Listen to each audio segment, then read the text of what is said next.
Well, a very good morning. Thanks for clicking on to the Saturday edition of Vogan's US Outlook. Plenty of weather to speak about across many parts of the middle altitude region at the moment. We've got the re-establishment of the Greenland block once again, and that is allowing very, very cold air from Russia to spread westwards over Europe. So we're recharging the cold over Europe.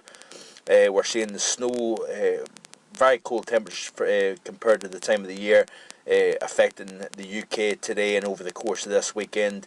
And we're continuing to see a very, very active weather pattern across the United States as well.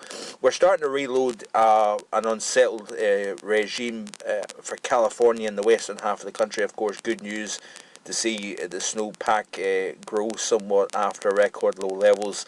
And of course, we're going to replenish the moisture in the soils and the reservoirs as we push towards the dry season, of course, which is not that far away. But certainly a lot of weather to speak about. Like I say, we are talking about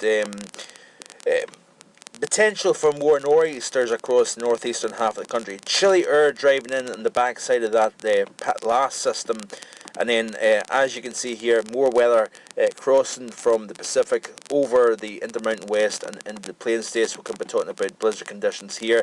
And then, of course, as we push towards Tuesday and into Wednesday, you can see here the GFS indicates another area of low pressure originating in the Pacific, crossing the West and the Plains, the Midwest, and then eventually what we're going to start to see is the modelling indicates the potential possible redevelopment off the coast into another nor'easter here. It's not really overly enamoured with that connection between the northern branch and the subtropical branch, but what we are going to see, as you can see here, at this very moment in time, still a long ways off, but we're seeing snow through the mid-Atlantic region and into areas such as Philadelphia and Atlantic City. It looks as if at the moment anyway it stays to the south of New York and Boston here, but of course the modelling will chop and change. That system pushes through. There's another one comes through, if you notice here, a little bit further south, perhaps too far south, but who knows given how much blocking we get further north.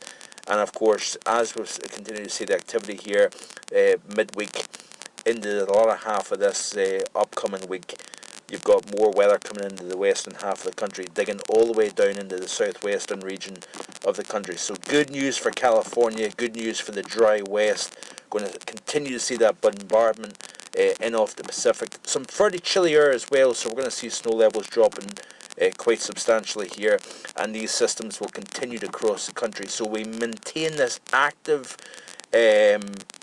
Pacific pattern here, but there is enough cold air in the mix as well to generate snow, ice issues as well.